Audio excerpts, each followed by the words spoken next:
Dustlyne Beavers, your SDP Pro. I am here to talk about some of the pitfalls and frustrations that can happen with self-determination. The big one is feeling rushed. If you go into the transition process feeling a sense of urgency, having a timeline set in your mind, and not being ready to be open and flexible with that, that can create a lot of frustration because at the end of the day, we can only move as fast as our regional center and our financial management service providers will allow us. The second one that really can get people stuck is during the budget process itself. Oftentimes, there is this idea or thought that you need to get as much money as possible in order for self-determination to be successful for you. And sometimes that may be the case for yourself.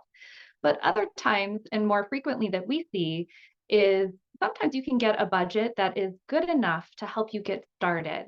And you can always go back, reopen that budget at a later date, at a later time, and work with your regional center to help fine tune your needs and the financial part of it to help you meet your needs. So don't get caught up too much about the dollar amount you're trying to achieve. Really focus on what your needs are, how much it will be to support your needs, and let that be your focus. The other piece is, even though this program's been around for a few years now, it still can be new for the service coordinator that you're working with. And so sometimes you have to help your service coordinator along, be gracious and patient, and find ways to work together.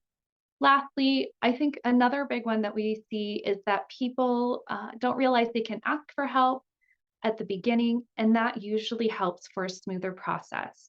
Tapping into the experience of professionals that work in this field will really reduce the stress that you're feeling, and they can be the ones who can focus on the technical aspects of it while you focus on what your needs are and how you're going to get those needs met. So hopefully that helps you wrap your head around some of the pitfalls and recognize that if you go into it with some patience and flexibility, getting some help, and being willing to negotiate and move forward with something that is good enough, you will have a much better transition experience.